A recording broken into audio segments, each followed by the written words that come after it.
Welcome, everyone. Thank you for following us in this new episode of our People Power Insights series. Today, we have an incredible guest, Rishi Manchanda. Thank you for joining us today. My pleasure. Thanks for having me. Well, we usually start these conversations with a very simple question, and that is if you were to go into a room full of people that you have never met, how would you introduce yourself? Thanks, Sam. Yeah, I'm a son of immigrants trying to find ways to improve health and justice in the U.S. and around the world because of my history and the things that shaped me as a person and a professional. What I Thank mean you. by that, if Yeah, I'm happy please. to, yeah, what I mean by that is that my parents both are from northern India, originally actually from what is now modern day Pakistan.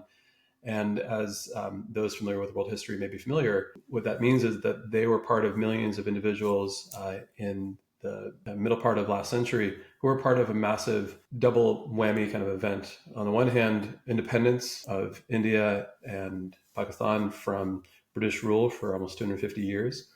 Huge victory that was won because of powerful organizing and mobilization and social movements, obviously popularized by Mahatma Gandhi and many others, um, to be able to fight for independence and self-determination.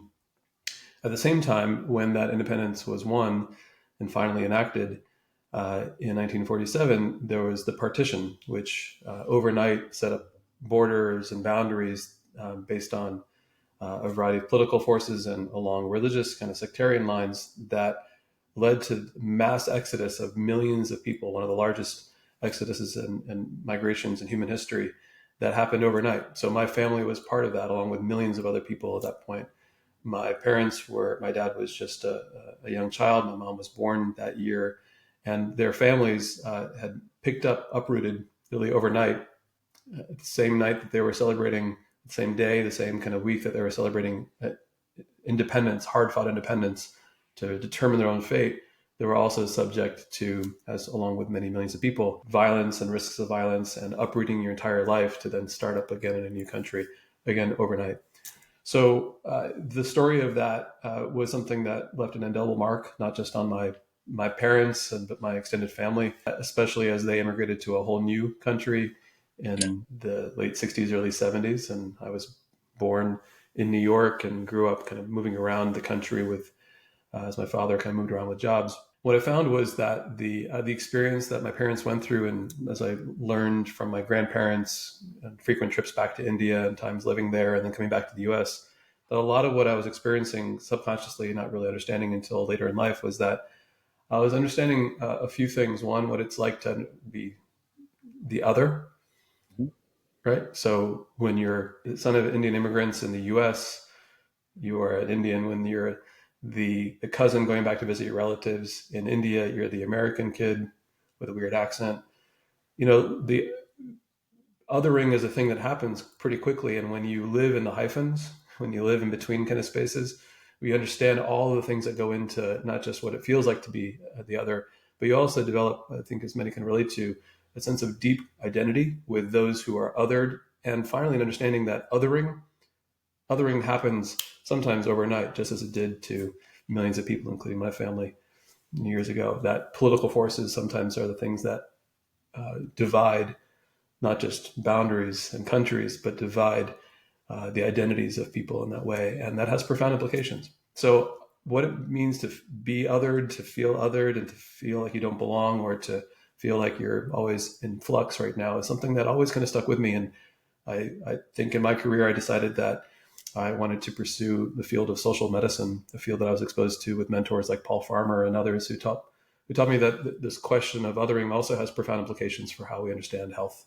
as individuals, not just at an individual level, but also at the level of our communities. And so I'm a son of immigrants who decided to kind of commit my life to health and justice because of those formative experiences, and that's what I've been privileged to do for the majority of my life. Thank you, Rishi. One quick question related to that last part. You mentioned that you felt this desire to go into social medicine, and you have these amazing mentors like Dr. Paul Farmer. Do you remember that specific moment when you decided it's health and I'm gonna become a physician? When was that? I've obviously been exposed to the idea of it. There's immigrant kind of stereotypes and expectations that certainly were in the community, but my parents were thankfully somewhat immune to that. They didn't pressure or put forward these kind of stereotypes. My mother was an English professor in India before immigrating, and she then pivoted to becoming an accountant and education. Eventually became an assistant principal at a high school in the Bronx. She was breaking the mold in every setting that she was in. My father was an architect, not in medicine as well, and appreciated the art and science of the things that go into building the environment and the buildings that we occupy. So I was fortunate to have parents who were both by their own kind of experience and their immigrant experience, and also the way they parented, allowed me some flexibility to avoid some of the stereotyped kind of categories of you got to be a doctor, engineer, or something else to kind of succeed in the country. But it was still there in the background. When I really thought about it, though, it came to me through a series of epiphanies, if you will, in a formative time of my life. So in college, I was able to go abroad and work in India on issues of hunger. And I saw, of course, impacts on health pretty profoundly and easily in that regard. Looked at issues of hunger in the context of social and political development in different parts of India. So I was realizing the connection between the macro and the micro, the invisible policies and the very tangible kind of experience of hunger. Those things were becoming somewhat visible to me, right? And then I decided after college I'd go back and work for another year in India. So I did, and that became and reinforced this understanding of the social and arrangements that put people in harm's way. And finally, when while I was in India that year, started reading a lot, was traveling around doing some wonderful work in communities, working with community health workers, learning from community organizers and health workers and doctors and many others in health professions who were very much community oriented and justice oriented scientists rather than bench scientists who were focusing only and exclusively on the kind of atomized understanding of what health might be in terms of our bodies. There's obviously brilliance there. There's incredible science there that's fascinating to me, but I've found myself gravitating towards those who are learning a specific skill craft of healthcare, of medicine in particular, but learning that in the social context. That's when I started realizing maybe there's this thing called social medicine that I can be a part of right now that has a lineage going back many years around the world. That's when it occurred to me. And then I came back, I applied to med school, was still skeptical about it. And then but had some wonderful mentors who heard what I was looking for and said, no, I think you can forge this path. It's going to be difficult. You're definitely going to be, breaking the mold a little bit or you won't fit in exactly into some of the ways that med school is structured right now. But if you do a MD, MPH, and if you stay connected to some mentors, here's some ways to kind of do that. And that's what I found in folks like Paul and others, this ability to kind of stay connected to a tribe of people who shared the crazy ideas that maybe we could actually pursue health through justice. Exactly. No, thank you for that.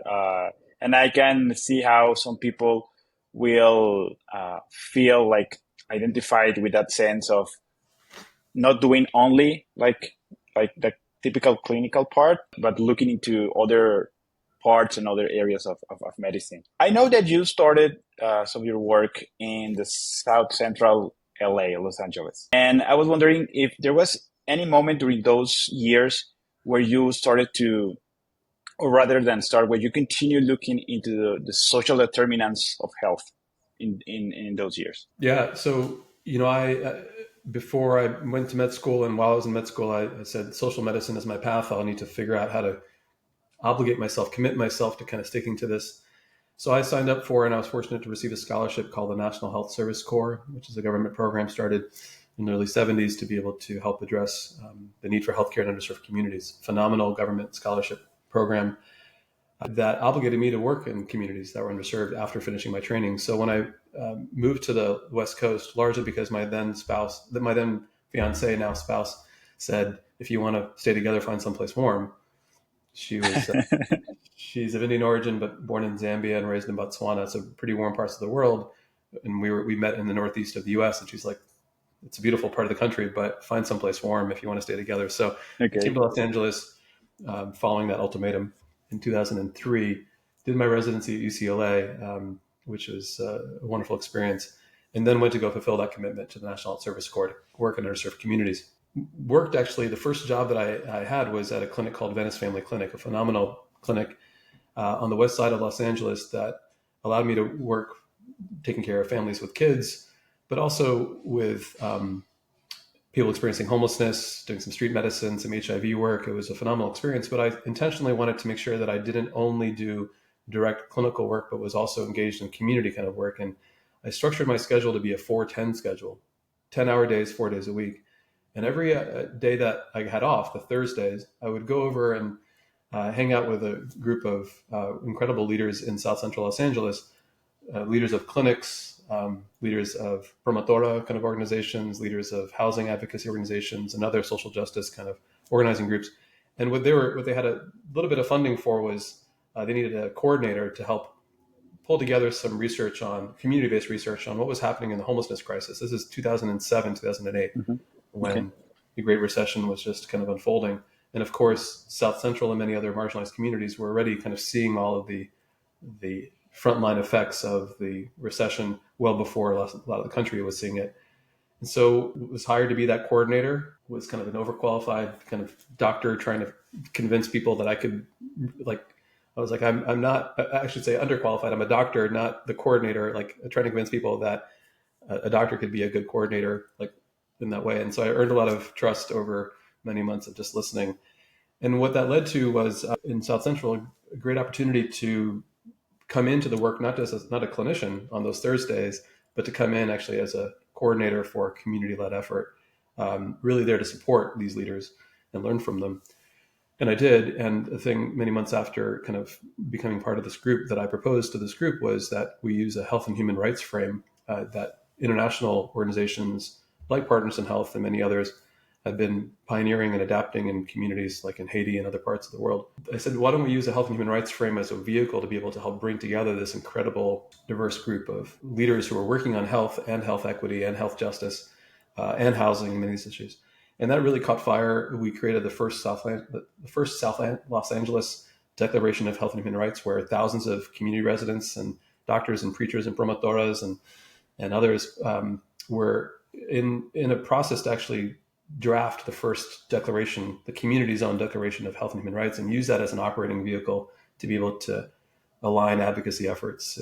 This happened now 15 years ago, and I was one of the architects of that, supporting that kind of process. It was exhilarating work, and it led to then an invitation to come on board and work in the clinic in South LA. So I moved over to South LA, and the clinic brought in not as a clinician initially, but really as someone who was part of this kind of broader social justice work that the clinic there was leading. The clinic there is called St. John's Community Health, incredible organization.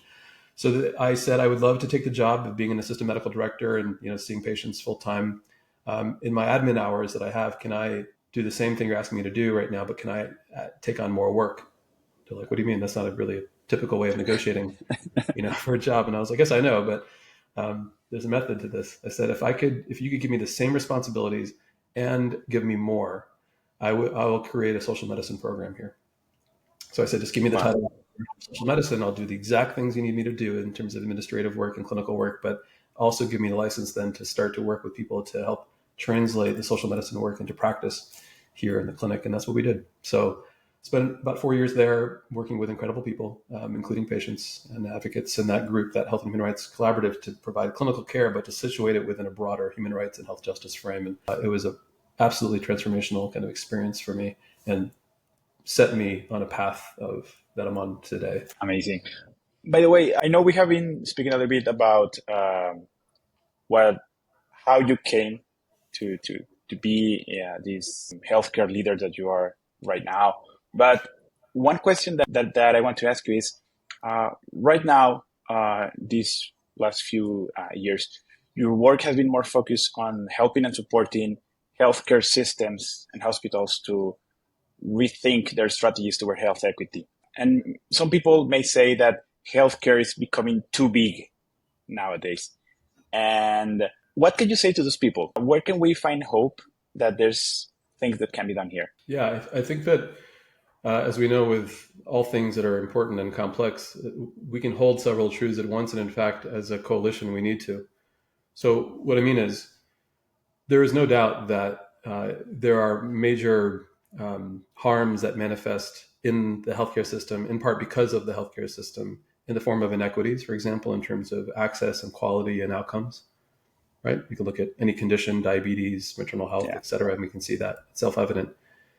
It's clear, therefore, that the healthcare system itself needs to do a better job of not only identifying and closing kind of inequities between subpopulations, but to address the injustices that are causing those inequities in the first place. exactly. So healthcare has a vital role to play to address healthcare inequities and to help address the injustices that are leading to those inequities. And sometimes those injustices are not only due to things that are outside of the healthcare ecosystem. Sometimes they're very much due to things that are happening within the healthcare ecosystem, including the way we pay for healthcare, the way we distribute or maldistribute resources and power within the healthcare system, et cetera. So there's some ways we have to make sure that healthcare as a system, at the individual institutional level, as well as as an industry, is accountable for not just in identifying and reducing gaps between populations, but to address from a health justice perspective the very injustices, the social, economic, and political injustices that generationally and sometimes more acutely put people in harm's way in the healthcare industry. And we know that health equity more broadly and health justice is not just determined by the healthcare experience, that it's determined by all the other kind of social structures and arrangements that we interact with on a daily basis, as well as, of course, the structural kind of determinants, the structural policies, norms, and the environment right now that we live in. So we know from this perspective that it's a yes, and it has to be. So the question for me is how to help healthcare move upstream, to be part of and to resituate healthcare within a health justice orientation to support public health agendas and to support a health justice orientation. What I don't believe is helpful and can be counterproductive is an overly simplified notion that healthcare is too big and therefore too problematic or too complex or maybe too complicit in inequities, and therefore what we should focus in on instead is all these other kind of policies, et cetera. That reductive kind of approach ends up actually doing multiple bits of damage that are unproductive, in my opinion, in my experience. One is it entirely rules out an entire number of people who can be constituents for change within the healthcare enterprise, many of who came in, like me, to the healthcare space to be able to do right by the people you care for, learn the skills of what it's like to provide care for an individual to the highest levels of dignity and care that we would want to give to our loved ones, and be part of a change that actually makes that healthcare system part of a health justice kind of approach. There are hundreds of thousands of individuals who are untapped constituents for change in the health industry that many purists, right, public health purists, totally throw under the bus or ignore at their peril. If you're really into organizing, you meet people where they're at and you build constituencies. As I learned at the feet of organizers, that means engaging with those who have not only experiences with harm, but those who have a position of responsibility and privilege to address it. That includes, is not limited to, but includes the healthcare. So anyway, long story short, I think it's a yes and here. Healthcare must be reimagined to be part of a system of healing and justice in the country and around the world. And those working in healthcare have a vital role to play alongside many other kind of advocates to be able to help advocate for that change. We should avoid falling into a downstream only or upstream only kind of conversation. Instead, it's about creating a portfolio of strategies that allow us to work at different levels of prevention and different levels of impact to be able to ensure that we're all working in a cohesive way to achieving justice. And now that you mentioned that, you recently launched the Health Equity Community Collaborative, right? And I want to ask you briefly, what makes this unique from other coalitions of or groups in recent years? Yeah, so I and my organization, Health Begins, are proud partners, we're core partners of the Health Equity Community Collaborative, to your point. And the backbone organizations are our friends at Health Leads and NACHWA, the National Association of CHWs.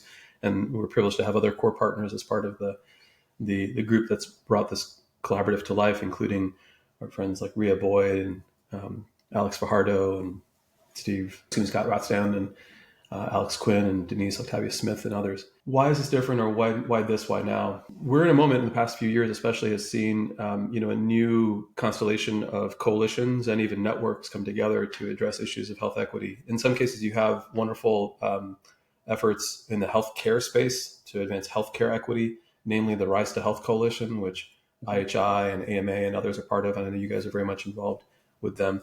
That's what I see as an organization as trying to bring together the healthcare stakeholders to be able to improve healthcare equity, which is a vital, necessary, but insufficient component for health equity more broadly. Yeah. Alongside that, and it includes a lot of really powerful and important institutions in the healthcare space, pharma, healthcare, payers, and systems. The Rise Health Coalition represents a vital kind of role. There's also, I think, both at a community level as well as regionally, a lot of community-based, community-led, constituent-led, even in some cases, power-building kind of organizations that are not anchored to healthcare institutions or even other institutions, but are really community-based.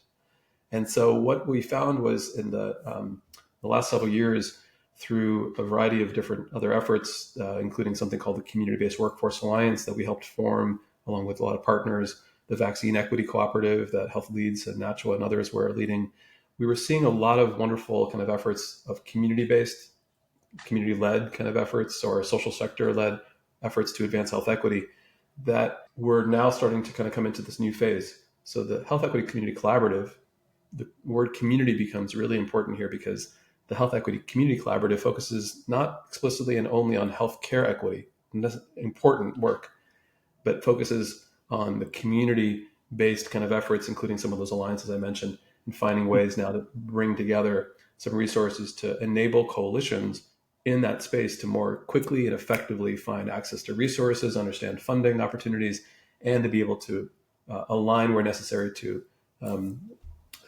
of push for kind of structural changes alongside some of the efforts in the healthcare space. Amazing. Now, we are almost on time, and I have two last questions that I want to ask you. Considering the challenges that you have been facing throughout the years, what advice could you give to young doctors or healthcare professionals who want to make a difference beyond their current spaces? Stay humble, stay connected, and stay proximate. Stay humble, self-evident, right? Always be learning, always be asking right now. In healthcare in particular, we're really good at thinking that our expertise equates to us pitching and selling and telling. And as we know, the best clinicians, the best kind of leaders in healthcare are the ones who are always learning, always asking, and always being humble about being a perennial student. Expertise is not about telling people. Expertise is really about listening really well, being really good at listening to and defining problems that then allows you to unlock solutions rather than pitching solutions first. Staying That's right. Thank connected. you. Yeah, staying connected. Solidarity. Obviously, solidarity means something really deliberate solidarity more now than ever, especially when reactionary forces and others are putting equity and diversity and inclusion as well as health equity squarely in their targets right now. Solidarity more now than ever is required for psychological kind of support, let alone kind of political abilities. And then staying proximate. In the U.S., we have a very professionalized and corporatized kind of healthcare industry, and in particular, other industries too. We end up very easily, therefore, gravitating towards echo chambers of kind of experts talking to experts in this way and thinking about these things. And, as much as we might be able to pull data to try to validate our assumptions in that way, there is no substitute for getting proximate to where harm is manifesting, which is in people's eyes and people's lives and people's homes. Getting proximate is always an antidote to the things of hubris and the mistakes of policy that we often take. So stay humble, stay connected, and stay proximate would be my advice. Thank you. Thank you, Dr. Rishi. And last question, if you had the opportunity of sitting down and taking a cup of coffee with any person from the history of the world, who will that be and why? Sam, I'm doing that with you right now, my friend. Look at this. I got the coffee here. Anyone else? I actually don't. I can't think of one person because I've had in part because I've been so privileged. Let me tell you why I'm kind of giving you a non-answer here. Let's see if I can justify myself. On Tuesday, we had a dear friend, Brian Smedley, join us for a conversation in a class that I teach at Meharry's new School of Global Health with 36 PhD and master students. So Brian came in, and I realized as he was agreeing so graciously to kind of join in the class and teach the class about the role of place and power and health, Brian was sharing his stories, and I was remembering some of the earliest conversations going back 15 years ago that I had with him. And when Brian for me was like the name I would have given you, but like, yeah, Brian is the person I want to sit down with. And I think that anecdote says something for me that I've been realizing in my stage of my career, because of the people that I've had the privilege of getting to know. Every single person I've had the privilege of meeting at any stage of their career is someone that I look to as a potential teacher and ally and supporter. And sometimes, they teach by negative example, and sometimes they teach by beautiful inspiration and positive examples. This is a relational kind of space that we're operating in, and every conversation, including coffee with Sam right now, for me is like in that present moment the most important conversation for me, because I'm learning and I'm privileged to kind of be in a space with you. But Sam, in 3, 4, 5 years, 10 years, as your illustrious career continues to evolve, I want to be able to kind of say, I spoke to Sam once. Sam, can you come in and talk to my class, or can I kind of follow up with you and have a coffee? I don't have one person in mind, because I view so much of our work as about being able to kind of see each of us, each of the people that we work with, especially if you're in this space. We have some powerful, incredible people in this space right now. So yeah, I don't have one answer that comes to mind. I'm sure I can email you later with some specifics, some heroes that are on my kind of to-do list. But I've had the privilege of meeting a lot of incredible people, and continue to do that. Thank you, and of course, it will be a pleasure to join you in your class in a few Let's years. have some coffee together, man. Let's do that. Yeah. So I will take Of you up, and course, Pedro and the team. But thank you. amazing. Thank you. Well, thank you again for this opportunity of having this conversation with you. Amazing conversation. I'm sure that a lot of people from that will be looking at this interview will be excited to know more about the organization, about the project that you have mentioned.